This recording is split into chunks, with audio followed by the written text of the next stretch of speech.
Sir ನಮಸ್ಕಾರ, ಎಲ್ರಿಗೂ ನಮಸ್ತೆ, ಗುಡ್ ಮಾರ್ನಿಂಗ್. ಇದೊಂದು ಡಾಂಬರ್ ರಸ್ತೆ. ಈ ಒಂದು ಡಾಂಬರ್ ರಸ್ತೆ ಒಂದು ಹಳ್ಳಿಯಿಂದ ಇನ್ನೊಂದು ಹಳ್ಳಿಗೆ ಹೋಗ್ತಕ್ಕಂಥ ಒಂದು ಡಾಂಬರ್ ರಸ್ತೆ, ಅಂದರೆ ಹಳ್ಳಿ ಭಾಗದ ಡಾಂಬರ್ ರಸ್ತೆ.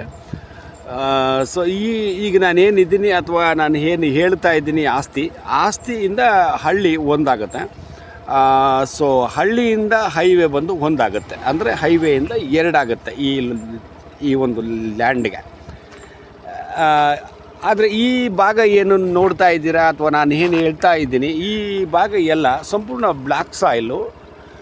ಸೊ ಕಬಿನಿ ವಾಟರ್ ಬೆಲ್ಟಿಗೆ ಸಂಬಂಧಪಟ್ಟಂಥ ಒಂದು ಆಸ್ತಿಗಳು ಎಲ್ಲವೂ ನೋಡಿ ಒಂದು ಸಮತಟ್ಟವಾಗಿದೆ, ಎಲ್ಲೂ ತಪ್ಪು ಇಲ್ಲ. ಯಾಕಂದರೆ ಈ ಒಂದು ಕಬಿನಿ ಇರಲಿ ಕಾವೇರಿ ಇರಲಿ, ಕಬಿನಿ ಅಥವಾ ಕಾವೇರಿ ವಾಟರ್ಗೆ ಸಂಬಂಧಪಟ್ಟಂಥ ಭತ್ತ ಕಬ್ಬು ಆಗ್ತಕ್ಕಂಥ ಏನು ಆಸ್ತಿಗಳಿದಾವೋ ಅವು ನೀರು ಮಟ್ಟ ಇರ್ತದೆ, ಅಂದರೆ ಸಮತಟ್ಟವಾಗಿರ್ತವೆ. ಸೊ ಅದೇ ಥರ ಇದು ನಮ್ಮ ಅಕ್ಕಪಕ್ಕದ ಹಳ್ಳಿ. ನಮ್ಮೂರಿಗೂ ಇಲ್ಲಿಗೂ ಒಂದು 4 ಕಿಲೋಮೀಟ್ರು ಅಷ್ಟು ಅಂತರ ಇದೆ. ಈ ಒಂದು ಹೆಚ್ಚು ಕಡಿಮೆ ಈ ಗ್ರಾಮದವ್ರಿಗೆ ಒಂದು 2,000 ಎಕರೆ ಇದೆ ಅಂತ ಅನಿಸುತ್ತೆ ನನ್ನ ಪ್ರಕಾರ, ಈ ಒಂದು ಗ್ರಾಮದವ್ರಿಗೆ. ಸೊ ಇಲ್ಲೇನು ಈಗ ನೀವು ನೋಡ್ತಾ ಇದ್ದೀರಲ್ಲ, ಈ ಒಂದು ಉಳುಮೆ ಮಾಡೋದು ಏನಿದೆಯೋ ಈ ಒಂದು ರೋಡ್ ಅಪ್ರೋಚ್ಗೆ, ಇದೆಲ್ಲ ಗೌರ್ಮೆಂಟ್ ಲ್ಯಾಂಡು. ಅಂದರೆ ಇಲ್ಲೊಂದು ಹಳ್ಳ ನೋಡಿ, ಇಲ್ಲೊಂದು ಹಳ್ಳ ಬರ್ತದೆ, ಆ ಹಳ್ಳಕ್ಕೆ ಸಂಬಂಧಪಟ್ಟಂಥ ಆಸ್ತಿ. ಈ ಹಳ್ಳ ಏನಪ್ಪ ಹಳ್ಳ ಅಂತಂತಂದರೆ, ಈ ಒಂದು ರೇನ್ ವಾಟ್ರ್ ಆಗಲಿ ಅಥವಾ ಕಬಿನಿ ವಾಟ್ರ್ ಆಗಲಿ, ಅಂದರೆ ಹೆಚ್ಚುವರಿ ವಾಟ್ರ್ ಏನಿದೆಯೋ ಈ ಹಳ್ಳದ ಮುಖಾಂತರ ಹಾಗೆ ಹೋಗುತ್ತೆ. ಸೊ ಇಲ್ಲೇನು ಅಚ್ಚುಕಟ್ಟಾಗಿದೆಯೋ ಈ ನೋಡಿ, ಒಂದು ಹಳ್ಳ ಆದ ಮೇಲೆ ಏನು ಅಚ್ಚುಕಟ್ಟಾಗಿದೆಯೋ ಇದೊಂದು ಲೇಕು, ಈ ಗ್ರಾಮಕ್ಕೆ ಸಂಬಂಧಪಟ್ಟದ್ದು. ಬಟ್ ಹಿಂದೆ ಇದೇ ಗ್ರಾಮದ ಒಬ್ಬರು ಇದನ್ನು ಏನೋ ಅನುಭವಿಸ್ಕೊಂಡು, ಅಂದರೆ ಅನುಭವದಲ್ಲಿದ್ದರು, ಹೆಂಗಾದರೂ ಮಾಡಿ ಇದನ್ನು ನಾವು ರೆಕಾರ್ಡ್ ಮಾಡ್ಕೊಬೇಕು ಅನ್ನೋ ಲೆಕ್ಕಾಚಾರದಲ್ಲಿ ಇದ್ದರು. ಬಟ್ ಅದು ಆಗಲಿಲ್ಲ. ಬಟ್ ಗೌರ್ಮೆಂಟಿಂದ ಒಂದು ಆದೇಶ ಬಂದು ಈ ಗ್ರಾಮಕ್ಕೆ, ಈ ಒಂದು ಗ್ರಾಮದವ್ರಿಗೆ ಅಥವಾ ಈ ಭಾಗದ ರೈತರಿಗೆ ಅನುಕೂಲ ಆಗಲಿ ಅಂತ ಹೇಳಿ ಅವ್ರನ್ನ ಯಾರು ಒಂದು ಅನುಭವದಲ್ಲಿದ್ದರು ಅವ್ರನ್ನ ಏನು ಹೊರಗಡೆ ಹಟ್ಟಿ ಇದನ್ನು ಲೇಕ್ ಮಾಡ್ತಾ ಇದ್ದಾರೆ. ಸೊ ಈ ಲೇಕ್ ಮಾಡ್ತಾ ಇರೋ ಲ್ಯಾಂಡ್ ಏನಿದೆಯೋ ಇದಕ್ಕೆ ಅಟ್ಯಾಚ್ ಆದಂಗೆ ನಾನು ಹೇಳ್ತಕ್ಕಂಥ ಒಂದು ಆಸ್ತಿ. ಈ ಲೇಕ್ ಏನಿದೆಯೋ ಆ ಲೇಕ್ಗೆ ಕೇಡಾದಂಗಿದೆ. ಇನ್ನೊಂದು ಸ್ವಲ್ಪ ದಿವಸದಲ್ಲಿ ಆಗೋಗುತ್ತದು. ಇದೆಲ್ಲ ನಾನು ಆಗಲೇ ಹೇಳ್ದಂಗೆ ಗೌರ್ಮೆಂಟ್ ಲ್ಯಾಂಡು, ಒತ್ತುವರಿ ಆಸ್ತಿ ಅಂತ, ಅಥವಾ ಹಳ್ಳದ ಒತ್ತುವರಿ ಅಂತ ಇಟ್ಕೊಳ್ಳಿ. ನಾವೊಂದು ಹಳ್ಳ ಏನು ಹರಿಯುತ್ತೋ ಆ ಹಳ್ಳದ ಒತ್ತುವರಿ ನೋಡಿ, ಇಲ್ಲಿ ಏನಿದೆಯೋ ಇದು ಅಷ್ಟೇ.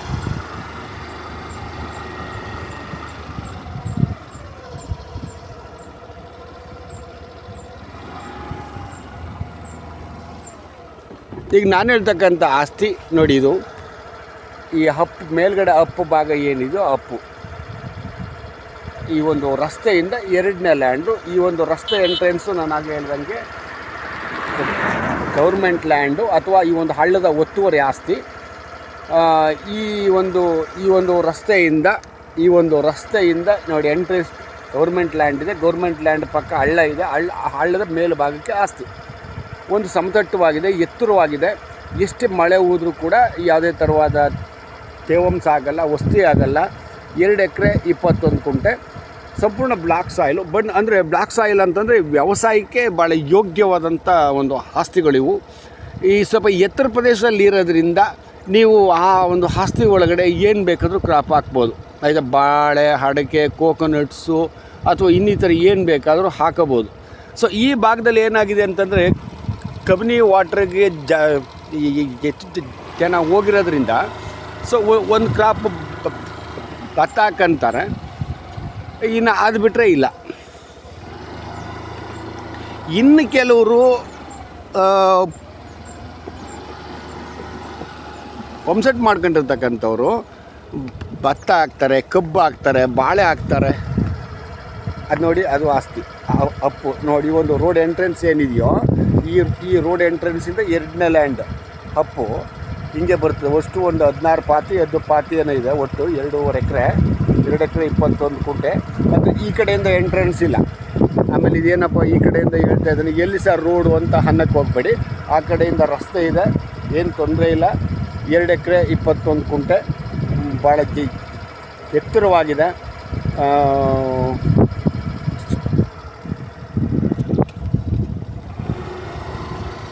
ಟಿ ನರಸೀಪುರ ರಿಜಿಸ್ಟ್ರೇಷನ್ನು ಇದು. ಜೊತೆಗೆ ಟಿ ನರಸೀಪುರದಿಂದ ಒಂದು 5 ಆಗುತ್ತೆ, ಸ್ಪಾಟ್ಗೆ 5 ಆಗುತ್ತೆ.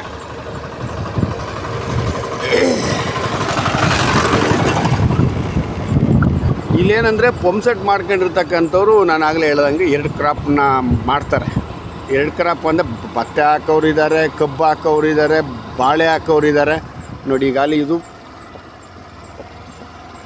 ಪಂಪ್ಸೆಟ್ ಇರೋದ್ರಿಂದ ಇವರು 2 ಕ್ರಾಪ್ ಮಾಡ್ತಾರೆ. ನೋಡಿ ಸೇಮ್ ಸಾಯಿಲು ನೋಡಿ, ಉತ್ತಚ ಮಾಡಿದ್ರೆ ಈ ಥರ ಎಲ್ಲ ಆಗುತ್ತೆ. ಆಸ್ತಿಗಳು ಮಾತ್ರ ಒಂದು ಸಮತಟ್ಟವಾಗಿದೆ. ಲ್ಯಾಂಡ್ ಒಳಗಡೆ ಏನು ಅಚ್ಚುಕಟ್ಟು ಮಾಡೋ ಅಂಥದ್ದು ಏನಿಲ್ಲ. 2.5 ಎಕರೆ ಅದು ನನ್ನ ಪ್ರಕಾರ 20 ಗುಂಟೆಗೆ ಒಂದು ಪಾತಿ ಅಂತಂದರೆ 5 ಪಾತಿ ಇಟ್ಕೊಬೋದು. ಬಟ್ ಅವರು ಪಾಪ ಅನುಭವ ಇಲ್ಲ, ಹಾಗಾಗಿ ನೋಡಿ ಹೂವು ಹಾಕ್ಕೊಂಡು ಉಗಂಧರಾಜ ಹೂವು ಹಾಕಿದ್ದಾರೆ ಇವರು ಒಂದು 10 ಗುಂಟೆ ಅಷ್ಟಕ್ಕೆ. ಇದು ಒಳ್ಳೆ ಒಂದು ಟೈಮಲ್ಲಿ ಒಳ್ಳೆ ಎಷ್ಟೋ ಈ ಭಾಗದ ರೈತರಿಗೆ ಎಷ್ಟೋ ಜನಕ್ಕೆ ಅನುಕೂಲ ಆಗಿದೆ. ಒಂದು ಅರ್ಧ ಎಕರೆಗೆ ಹಾಕೊಂಡ್ರೆ ಎಷ್ಟೋ ಅನುಕೂಲ ಆಗಂಥದ್ದಿದೆ. ಅಂದರೆ ಒಂದು ಆಳು ಇರಬೇಕು. ಅರ್ಲಿಯರಾಗಿ 6 ಗಂಟೆಗೆ ಎದ್ದು ಹೂವನ್ನು ಎತ್ತಂಥವ್ರು ಇರಬೇಕು. ಒಂದು ಅರ್ಧ ಎಕರೆಗೆ ಹಾಕ್ಬಿಟ್ರೆ ಒಳ್ಳೆ ರೈಟ್ ಸಿಕ್ಕಿದ್ರೆ ವರ್ಷಕ್ಕೆ ಲಕ್ಷಾಂತರ ರೂಪಾಯಿ ಆಗುತ್ತೆ. ಬಟ್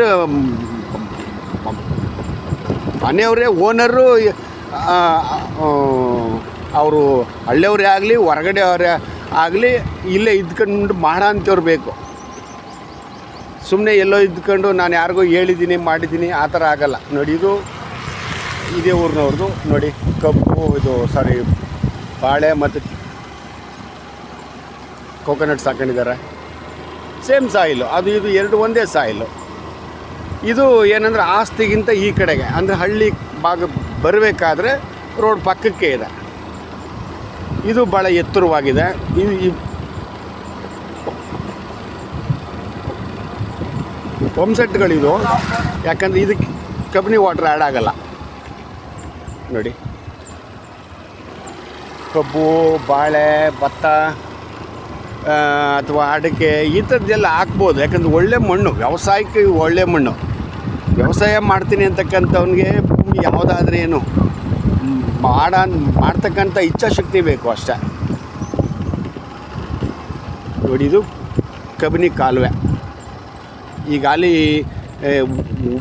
ಈಗ ಒಂದು ಕ್ರಾಪ್ ಭತ್ತಕ್ಕೆ ಹರಿಸಿದ್ರು. ಅದಾದಮೇಲೆ ಈಗ ಒಂದು ವಾರದ ಹಿಂದೆ ಒಂದು 10 ದಿವಸಕ್ಕೆ ಒಂದು ನೀರನ್ನ ಹರಿಸ್ತೀವಿ ಅಂತ ಹೇಳಿ ಒಂದು ನೀರನ್ನ ಹರಿಸಿದ್ದು. ಒಂದು 10 ದಿವಸ ಹರಿದು ಅದಾದಮೇಲೆ ಸ್ಟಾಪ್ ಆಗಿದೆ. ಇನ್ನೊಂದು 4 ದಿನ ಮತ್ತೆ ಹರಿಸ್ತಾರೆ. ಅಂದರೆ ಒಂದು 10 ದಿವಸ ಹರಿಸ್ತಾರೆ ಅಷ್ಟೇ. ನೋಡಿ ಇಲ್ಲಿಂದ ಹಳ್ಳಿ ಭಾಳ ಹತ್ತಿರ. ನಾನು ಆಗಲೇ ಹೇಳಿದಾಗ ಈ ಒಂದು ಕಾಲುವೆಯಿಂದ ಲ್ಯಾಂಡ್ಗೆ ಒಂದು ಅರ್ಧ ಕಿಲೋಮೀಟ್ರ್ ಆಗುತ್ತೆ. ನಾನು ಬಟ್ ಒಂದು ಅಂತ ಹೇಳಿದ್ದೀನಿ.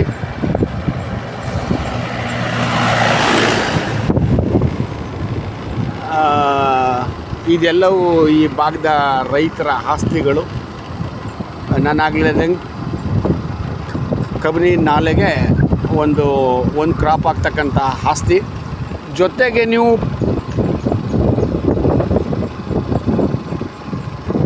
ಪಂಪ್ಸೆಟ್ ಮಾಡಿಕೊಂಡ್ರೆ ನೀವೇನು ಬೇಕಾದರೂ ಹಾಕೋಬೋದು. ಜೊತೆಗೆ ಎತ್ತರದಲ್ಲಿರೋದ್ರಿಂದ ನೀವು ಯಾವ ಕ್ರಾಪ್ ಬೇಕಾದರೂ ಮಾಡ್ಬೋದು. ಎತ್ತರ ಪ್ರದೇಶದಲ್ಲಿದೆ, ಎಷ್ಟೇ ಮಳೆ ಹೋಗಲಿ ಯಾವುದೇ ನೀರು ಬಂದರೂ ಕೂಡ ಅಲ್ಲಿ ಅದು ಅಡ್ಡಿ ಆಗಲ್ಲ. ನೋಡಿ ಅದೇ ಊರು ಹಳ್ಳಿ. ಮೇನ್ ರೋಡಿಂದ ಹಳ್ಳಿ ಈ ಒಂದು ಕಾಲುವೆಯಿಂದ ಅಲ್ಲಿಗೆ ಅಂತ ಹೇಳಿದ್ದೀನಿ. ಎಕ್ಸಾಕ್ಟಾಗಿ ಅಷ್ಟೇ ಆಗುತ್ತೆ, ಅದರಲ್ಲಿ ಮಾತಿಲ್ಲ. ನೋಡಿ ಇದೇ ಊರು. ಹಳ್ಳಿಯಿಂದ ಒಂದು ಕಿಲೋಮೀಟ್ರ್ ಆಗ್ಬೋದು ಅಷ್ಟೇ. ಅಂದರೆ ಇದು ಹಳ್ಳಿಯ ಹಿಂಭಾಗ. ಇದು ಹಿಂಭಾಗದಿಂದ ಹೋಗಬೇಕು. ಚೆನ್ನಾಗಿದೆ ಸರ್ ಲ್ಯಾಂಡು. ಆಮೇಲೆ ಇನ್ನೊಂದು ವಿಚಾರ ಏನಂತಂದರೆ ಇವರು ರೈಟ್ನ 2 ಎಕರೆ 21 ಕುಂಟೆ ಒಟ್ಟು 60 ಲಕ್ಷ ಹೇಳ್ತಾ ಇದ್ದಾರೆ. ಒಟ್ಟು ಔಟ್ ರೈಟು 60 ಲಕ್ಷ ಹೇಳ್ತಾ ಇದ್ದಾರೆ. ಒಂದು ಸ್ವಲ್ಪ ಹೆಚ್ಚು ಕಡಿಮೆ ಆಗುತ್ತೆ. ಎಷ್ಟಾಗುತ್ತೋ ನನಗೆ ಐಡಿಯಾ ಇಲ್ಲ. ಇಂಟ್ರೆಸ್ಟ್ ಇದೆ ಅಂಥವ್ರು ದಯವಿಟ್ಟು ಹೇಳಿ. Okay, thank you.